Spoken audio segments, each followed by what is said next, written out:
Welcome back. Thank you for joining us. Almost brought down the entire scores table, but it's okay. Oh, man. Anyway, yeah. Well, back at it this week. Back at it. Busy week. Yes, it was. 3 games. 3 games we had this week. And two of the same names. Yep. Freedom and Freedom. Freedom South Ride and Freedom Woodbridge. Same mascot, same colors. Speaking of that, I'm wearing a Freedom hat in honor of the Freedom football team. Yep, they had a great year. Obviously, didn't finish the way they wanted it to, but they definitely made the county proud by going down and competing in the state finals. So Absolutely. yeah, definitely. It's awesome. Well, to their basketball team. Yeah. Basketball, obviously we played them on Monday. We played very well. Defensively we played very well. Got a big win against them. I think the final was 75-40. I think the final score of that game was that. Obviously going there and being able to get a win against an athletic team and doing the caliber that we did, I was happy with that, especially going into the next game against Freedom South Riding, who had got a big win over Battlefield the week before, so we knew that they were going to come in, they were going to play hard, they were going to execute. And we got up about 8 points early, and then they hit us in the mouth in the second quarter, and we went in halftime down for the first time.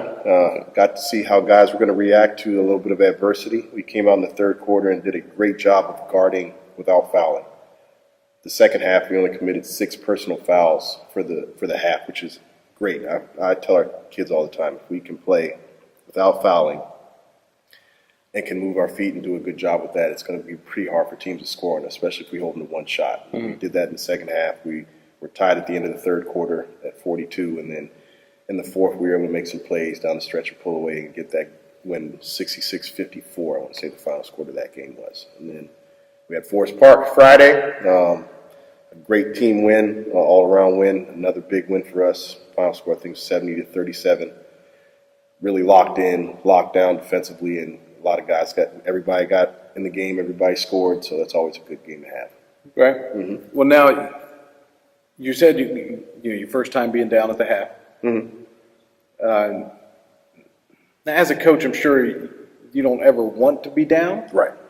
But as a coach, also, you want to see how your team reacts in those situations. Right.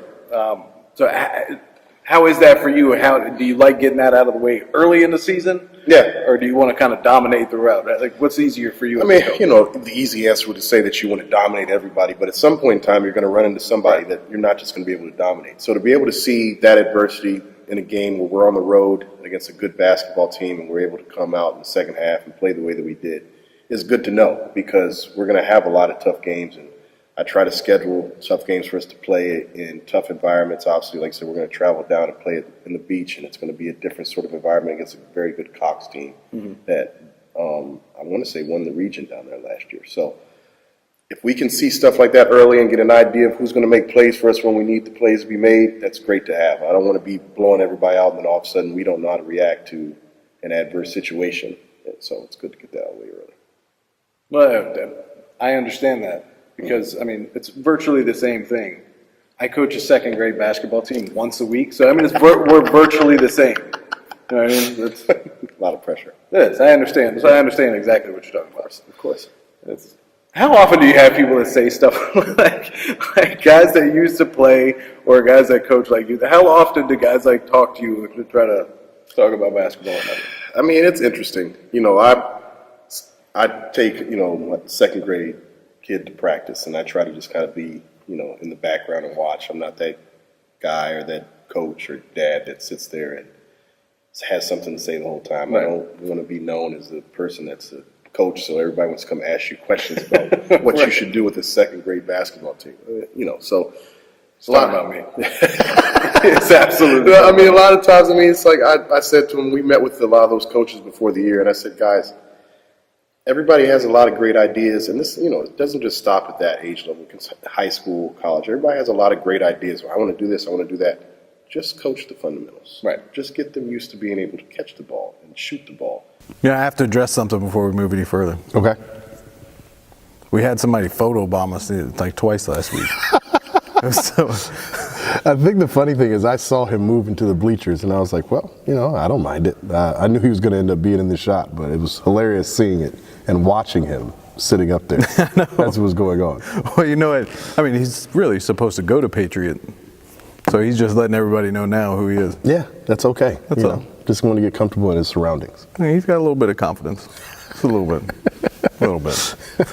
But you've talked about Devin Parrish a lot. Yes. You're not the only one. There's a lot of people talking about Devin Parrish right now. Good. He deserves it.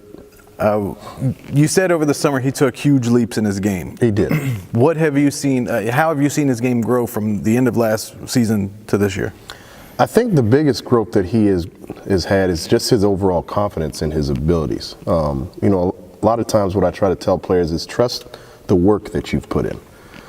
And you can see that he trusts the work that he's put into his game, and he's very confident in his abilities. I think that he's had this in him for the last 2 years, but he was always okay with being in the background and letting the other guys kind of take the lead. And this year, he knows he's the best player on the floor night in and night out, and that's what I've been trying to convince him of for the last couple of years. And this year, you can see it in just the way he carries himself in situations.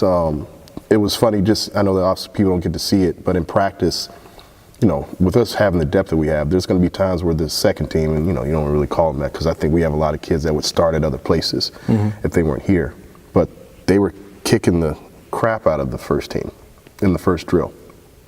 But you could see there was a point where Devin was like, okay, I've had enough of this, and literally made 3 plays in a row where it's like, I'm the best guy, I'm going to show you why I am.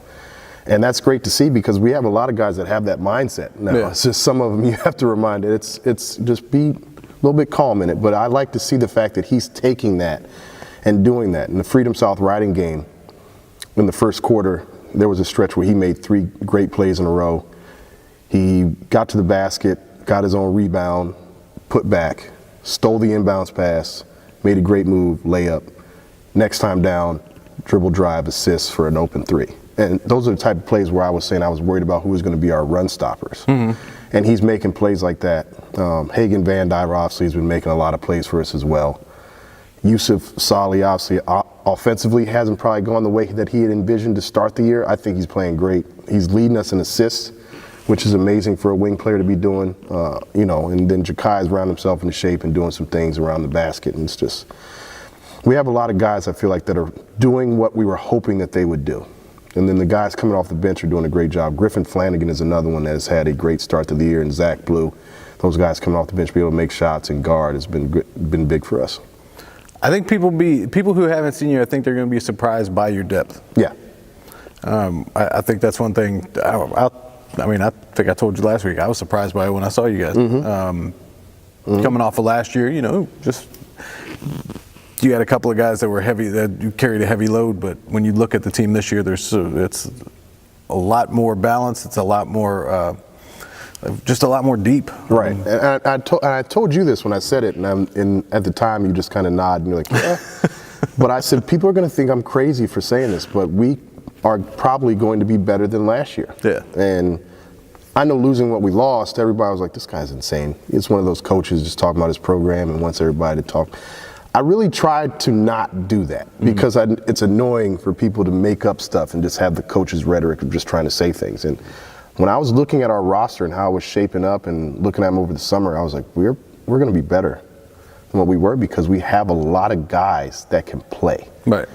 Top to bottom. I mean, the Freedom South Riding game, and of course in the blowouts everybody gets to play, but Freedom South Riding was a tight game. At one point we played 12 guys. Yeah. And it wasn't on purpose. It wasn't like I want to get these guys in the game. And just the way the game was going, guys got some fouls or some other stuff happened. We thought this guy could do this at this point in time. And I'm comfortable with having that many guys playing. Now, at some point in time, you obviously shorten the rotation when you get later in the year and in the postseason, but we're not going to have to short it to 6 or 7, which is great. You can play 9 to 10, 11, 12 guys. That makes it hard to prepare for you from another team standpoint, that you have to worry about that many people coming in and getting something done. So does it make it, is it more challenging for you as a coach? Because really right now you're looking to get more guys shots than you did last year. Do you know what I mean? Obviously, it's an adjustment that needs to be made. I mean, right now, Devin and Hagan are still putting up big numbers. I think Devin's around 20 points a game. Right. Hagan's around like 14 or 15.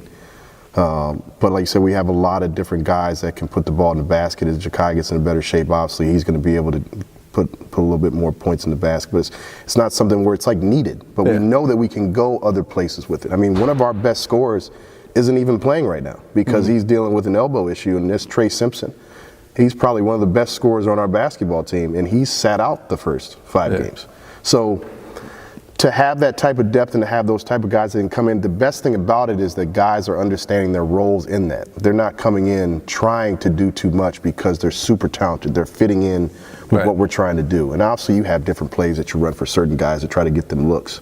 Like I said, Yusuf Salih is a really good offensive player, and I think he kind of broke out of the little mini slump he was having on Friday.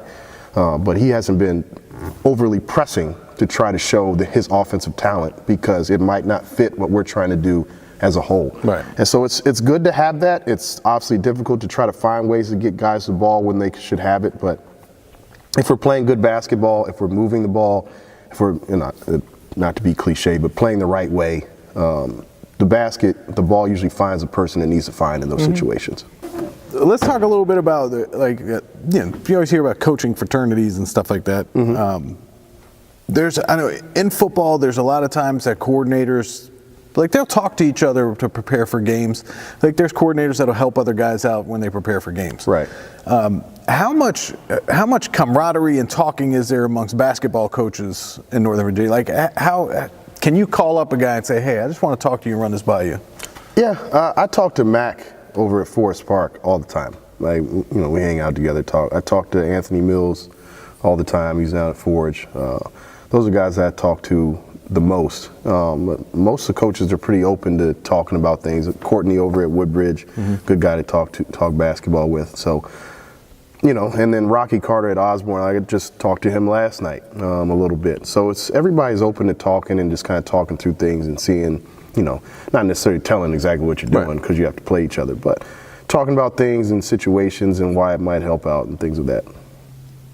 Are there times where you guys get, other than like regional and district meetings, are there times when there's groups of you that get together? Are there coaching clinics that are there things where a bunch of you guys get together? Not really. There's a clinic that's at Bishop O'Connell that I went to last year. I didn't go this year, but that was a good one where there was a lot of us that were there for that, and we got to sit around and kind of watch that. But there's not something where, as a group, we kind of get together and hang out and just kind of do all that. It probably should be something because it would probably help everybody, to be honest with you, but there's nothing that really is something we do. But you're all thieves of each other. Of course. Every basketball coach is a thief of somebody. It's just the way it goes. No one is inventing new things. So when you like you guys don't get together very often. So when you steal something, do you let a guy know, hey, I just took that out? Yeah, I'll tell him. I said, hey, that was great. I loved it. It's crazy to think about, but it's just everybody has stuff that they get from somewhere else because it just you take it and you tweak it to your basketball team. Right. But you might go watch someone play and be like, man, that's a really good inbounds play. You might not run it against them, right? But it's something that you can take and kind of make your own. So everybody, like you said, steals from everybody. It's nothing that's like not common in basketball. So are there times when you might be in a game or you might be scouting another game and you say, you know what, I really like that. Next year I'm going to put that in. There are times like that. I never want to be somebody that has too much stuff. Because I feel like you said, you have kids thinking too much instead of playing. I want them to have things that they're good at. There's simple actions that they can get done. And like you said, you might see something that looks good, but it might not fit your roster. Right. So if you see something like, I might want to hold on to that and see how it goes. Like even some of the stuff we're doing this year, I've been holding on to that for a couple years. It just didn't fit before. Fit now. Because we have a pretty big post guy that, we throw the ball into. We didn't play that way last year. We played with the guards and outside in as far as penetrating that way. But we have somebody that we can go inside out with now. So we're running some things that I liked a couple years ago, but it just didn't fit. And so you always have something that you like offensively or defensively, but it might not work. So you kind of keep it in the back of your head. And then finally, when you get a roster you feel like it's going to work with, then you do it. Well, obviously the NBA game has changed dramatically over the last couple of years as far as the three-point shot and stuff. So, has that hit the high school game? It's trying to. It's funny because I'm going to sound bad when I say this. Steph Curry is an awesome player. He's a great player. And we talked about this last week when we were talking about little kids. So I feel a butt coming. The stuff that's happening doesn't mean you can do it. Everybody walks in the gym, they immediately start shooting threes now. Right. It's like, listen, they don't have the analytics that they have in the NBA. The court isn't as wide. It's not as many athletes out there. There's a reason why they either shoot a three or they shoot a layup. Because by analytics, they say that the mid-range jump shot is a bad shot. Right. Well, I don't care what that says. Sometimes it is a good shot for you in that situation because you're not jumping over people at the rim and you're not shooting from 30 feet away at a 50% rate. Right. So you can't watch that and think that it's going to translate for you. Now do some stuff with the three-point shot because it's obviously have a big impact on how you play and being able to go on runs. And it's a lot more threes being shot these days than it was before. Obviously, everybody wanted to go inside, go inside, go inside. But right.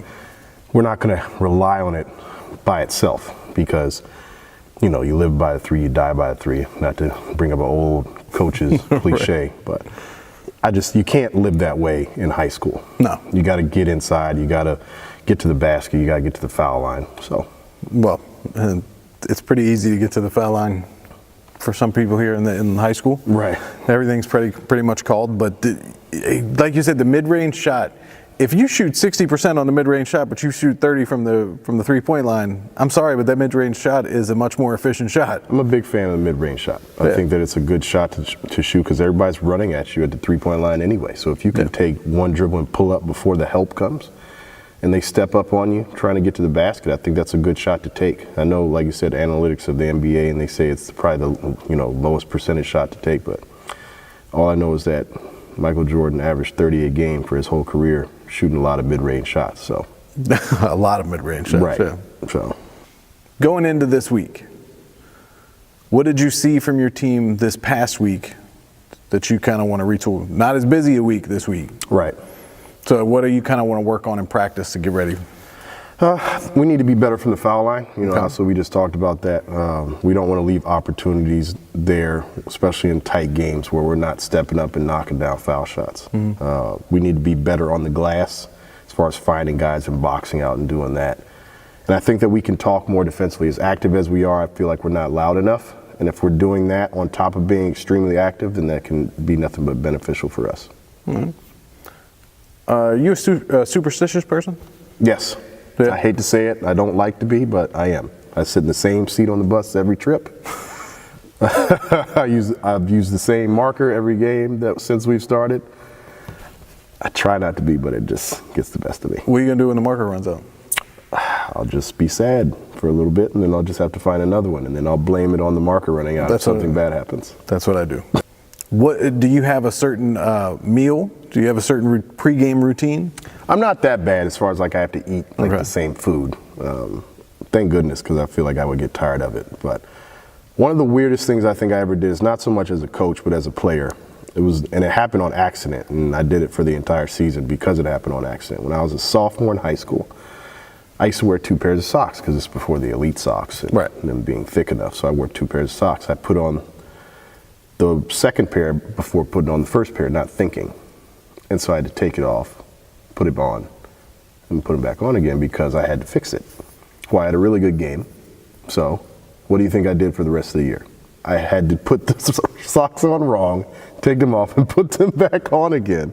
And I did that for the entire season. And it worked, I thought. And then we lost in the state championship, so clearly I didn't have to do it anymore because we finally lost the game at that point. Yeah, so I was like, okay, I don't have to do that anymore. It's actually pretty freeing when something happens, so you don't have to stay locked into that superstition. Do you listen to music to, get like a game day, getting ready, all that kind of stuff? I don't have like a game day mix. No. I think that my music selection is pretty awesome, so I just like to put that thing on shuffle, and I'm good with it.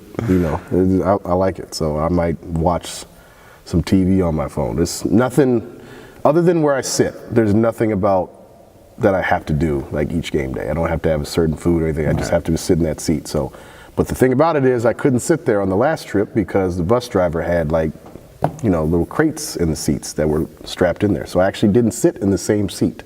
And we still won. So maybe I don't have to sit in that seat. But it still was on the same side of the bus. It has to be on the... How mad were you at the bus driver, though?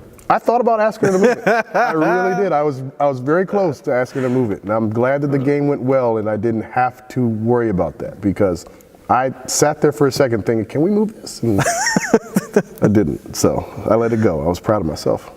Well, what's the go-to? You said you have an awesome mix. Mm-hmm. What's the go-to song to get you ready for a game? Which one would I pick as far as like my go-to song? A song that gets me like hyped has been since like I was little. I was a big Above the Rim fan of the movie. It was that movie and White Man Can't Jump. Yeah. I would watch either one of those. And I would immediately want to like go work out or like go outside and play. Like immediately. So Snoop, Pump Pump, like that song gets me ready to go. Like as far if I'm playing, but if I'm not playing, I don't need to be super hyped because then I'll be crazy. I thought you were gonna go Dog Pound for Life. No. That's why I said nobody really would pick that one. But I'm a big fan of that song because in the movie, Kyle Lee Watson, Dwayne Martin's character in the movie, he's working out to that song when he got up in the morning, like doing the push-ups and all that stuff. So I equate that song to getting ready to like really go at somebody. All right. Yeah. Who's your favorite rapper? Jay-Z. That's it. It's not it. I like Jay-Z, Jadakiss, and Young Jeezy. Well, he's not Young Jeezy anymore. He's just Jeezy. So those three. Soon to be old Jeezy. Yeah, don't call him old though. He still gets it. But those three, you put that on, we ready to go. So that's one of those things that, like I said, I don't try to be too much of a imprint on them as far as the music that I want to hear, but you can't go wrong with the Thug Motivation album, any Jay-Z album, and then Jada's got bars for days all the time, so. Yeah, and he's got, a top 5 voice in hip hop history. Yeah, as soon as he comes on, it's you know it. It's really him and Meth that are way up there. Yeah, and Meth is, one of those people that always was great with someone else. His own albums weren't always the best, but I liked them. Talk about, we talked a couple weeks ago about playing on the same AAU team with all the same guys from your basketball team. I mean, you look at somebody like Meth, you're part of a 9-person group. Mm-hmm. You get used to making songs with a group. Right, and that's why you said him and Redman would put albums together. It was always good. Anytime Meth was featured on something, it was fire. Yeah. I say this, Inspect the Deck is my favorite one from Wu-Tang, but I also think that he is, if you want a verse, you want him. If you want a song. Hey, Ghostface is serious though. I mean, listen, you can't go wrong with any of them. No. But Ghost, always when he came on one of the tracks, it was serious. He's like half of it you'll never understand. No. Because he speaks in a manner with which you will never understand what he's talking about. But it's okay. Yeah. Makes you feel like you do. Supreme Clientele album, all-time classic. Yeah. Redman's still my favorite rapper ever. Oh, most underrated rapper of all time. He is. Because like every album he put out was like that. To my boy Billy, who was my college roommate, big Redman fan, he'll love this part of the show. Yeah. Because Redman was serious. Yeah. He's the best. Yeah, Muddy Waters, like one of the top 5 albums for me. Yeah, definitely. I'm a big fan of Dare's The Dark Side. Mm-hmm. But Redman doesn't get enough credit. Oh, yeah, I went to the Hard Knock Life tour. I'm dating myself again. Jay-Z, Method Man, Redman, DMX. Who else was there? But it was when it was the MCI Center before it became the Verizon Center or whatever else, or Capital One Center. The Locks? No, with Locks wasn't there. But this is, like I said, Hard Knock Life tour back in the day. Me and my boy Dante went to the concert, saw these guys there. Like I said, this was prime time blackout album for Method Man. Jay-Z, Hard Knock Life was big at that point. DMX was just dropping the albums he was dropping with the back-to-back with The Flesh of My Flesh and then the, in Dark and Hell Is Hot. So it's just, man, that thing was crazy. I'm, 17 years old at the time. That was crazy, but it was awesome. Yeah, you got to catch Redman on a good day. Yeah. To go see him live, you got to catch him on a good day. Yeah. Some of those not so good. Right. They had energy that night. That was when they were flying around up in the rafters because they had the How High song. Yeah. Yeah. Busta Rhymes, incredibly underrated live performer. Busta Rhymes is amazing. Busta Rhymes didn't have a bad album that he put out. He's another person that, like, when I would bump stuff back in the day, he'd be one of the first people I put on my little mixtapes. So. Yeah, and there are legit linguistic specialists in there that should really tap into whatever he's doing. Oh yeah. It's his ability to switch it up and go fast. It is. It's crazy. It's crazy. I could talk rap basically all day. Yeah. I'm not mad at that. Well, this week, what you got going on? Woodbridge Monday, Okay. Hilton Friday. First 2 home games. We've been on the road every game, so it'll be good to finally play in our gym in front of our fans. There you go. Mm-hmm. Yep. Excited. Monday, Friday? Monday, Friday. All right, so you got a couple days you can practice in between? Yeah, we actually can have some practice, which is, we haven't had a whole lot of that with the schedule that we were playing. So it's going to be good. Last question I got for you. Mm-hmm. If there's a potluck dinner of coaches in Northern Virginia, Okay.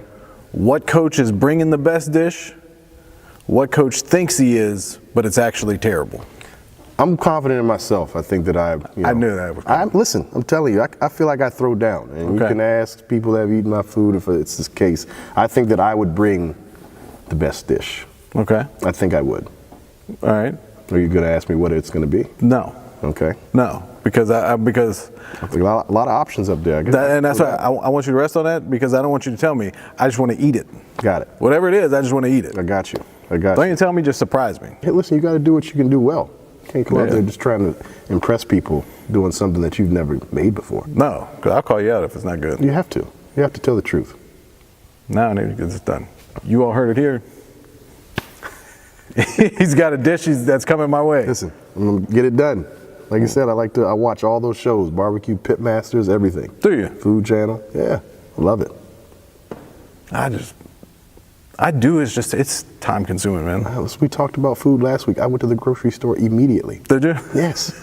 Yes. You know what? I think I saw you turn to the grocery store when we left I went here. immediately, and I started cooking the rest of the day. I made smoked chicken on the grill. Made that, some rice and beans, some green beans, made a pot of chili. This is what you did to me. Started talking about all types of brunch and options. I was like, well, I have to have options today. You had a smoked chicken and chili. Yeah. I always cook like it's like a lot of people coming. I don't know why. I think I get it from my mom because she comes from a big family. Okay. But I was an only child, so she would cook and it would be all this food. And be like, it's only us here. Who are you cooking for? And I'd do the same thing. I'm 100% agreement with mom. Yeah. Yeah. 100%. Yeah. All right, we got to go. All right. I'm hungry now. Let's do it. Gotta get something to eat. Gosh. See you next week.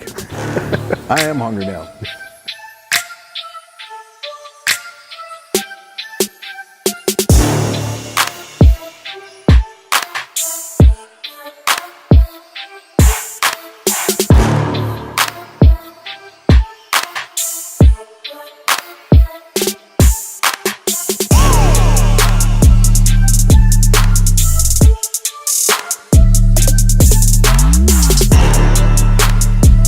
Go to work. We did it. Come on.